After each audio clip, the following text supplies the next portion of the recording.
ત્યારે જ 1 એપ્રિલથી દેશમાં નવો ઇન્કમટેક્સ કાયદો લાગુ થવા જઈ રહ્યો છે અને આ નવો કાયદો 65 વર્ષ જૂના કાયદાની જગ્યા લેશે.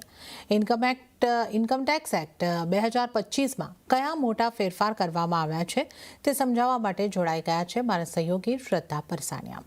જે શ્રદ્ધા, જણાવો, ઇન્કમટેક્સ એક્ટ 2025થી જે લાગુ થવાનો છે એમાં કયા બદલાવ આવશે?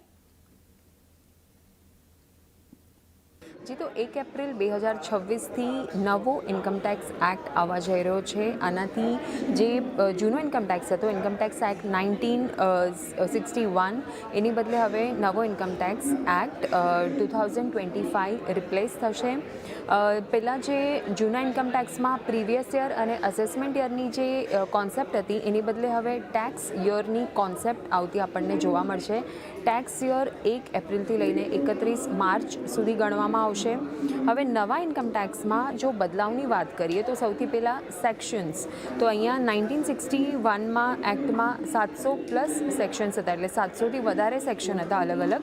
હવે 2025 એક્ટમાં એને ઘટાડીને 536 કરવામાં આવ્યા છે. ચેપ્ટર્સની વાત કરીએ તો જૂના એક્ટમાં 23 હતા, એની સામે નવા એક્ટમાં પણ 23 જ છે. શેડ્યુલ એ જૂના એક્ટમાં 14 હતા, નવામાં 2 વધારીને 16 કરવામાં આવ્યા છે. કુલ પેજ જે છે, નંબર ઓફ પેજીસ, એ જૂના એક્ટમાં 823 હતા, હવે એને ઘટાડીને 622 કરવામાં આવ્યા છે. એટલે એક્ટની સાઇઝ થોડી નાની થઈ ગઈ છે નવા એક્ટની. નવા ઇન્કમટેક્સ એક્ટમાં જો રાહતની વાત કરીએ તો 87A સેક્શન જે છે ત્યાં 12 લાખ સુધીની છૂટ મળશે. હવે નવા ઇન્કમટેક્સમાં જો ટેક્સ સ્લેબની વાત કરીએ તો 0થી લઈને 4 લાખ સુધી નીલ, 4થી લઈને 8 લાખ 5%, 8થી 12 લાખ 10%, 12થી લઈને 16 લાખ સુધી 15%, 16થી લઈને 20 લાખ 20%, 20થી લઈને 24 સુધી 25% અને 24 લાખથી વધુમાં 30%નો ટેક્સ લાગશે. હવે એજ્યુકેશન ભથ્થાની વાત કરીએ તો પ્રતિ ચિલ્ડ્રન, એટલે એક બાળક પર પહેલાં જે 100 રૂપિયા મળતા હતા, હવે 3000 પ્રતિ મહિના મળશે. હોસ્ટેલ ભથ્થાની વાત કરીએ તો મહિનાના પહેલાં 300 રૂપિયા હતા, હવે 9000 મળશે. નવા રિજીમમાં જે ટ્રેડર અને ઇન્વેસ્ટર્સ છે એના માટે શું છે એના પર નજર કરીએ તો એસટીટી પ્રીમિયમ, જે સૌથી ઇમ્પોર્ટન્ટ ફેક્ટર છે, પહેલાં 0.1% હતું, હવે 0.15% થયું છે. ફ્યુચર્સ પર પહેલાં 0.02 હતું, હવે નવા 0.05% થતા જોવા મળ્યા છે. શેર બાયબેક પર ટેક્સની વાત કરીએ તો પહેલાં જે ટેક્સ સ્લેબના હિસાબે લગાડવામાં આવતું હતું, હવે કેપિટલ ગેઇનમાં એને કન્સિડર કરવામાં આવશે.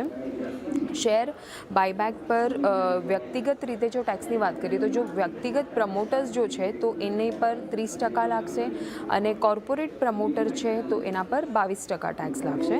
અને સોવરિન ગોલ્ડ બોન્ડ એટલે કે SGB પરના ટેક્સ છૂટની વાત કરીએ તો પહેલાં આપણને ઓપન માર્કેટમાં પણ ટેક્સની છૂટ મળતી હતી, ઓપન માર્કેટમાં ખરીદવાથી, પણ હવે ફક્ત ઇશ્યુમાં જો ખરીદવામાં આવે તો જ ટેક્સની છૂટ મળશે. તો આ રીતે ઓવરઓલ આપણને 1 એપ્રિલથી નવો ઇન્કમટેક્સ એક્ટ આપણને લાગુ થતો જોવા મળશે અને આ બધા ફેરફાર આપણને જોવામાં આવશે. જી શ્રદ્ધા, સમગ્ર જાણકારી આપવા બદલ આપનો આભાર.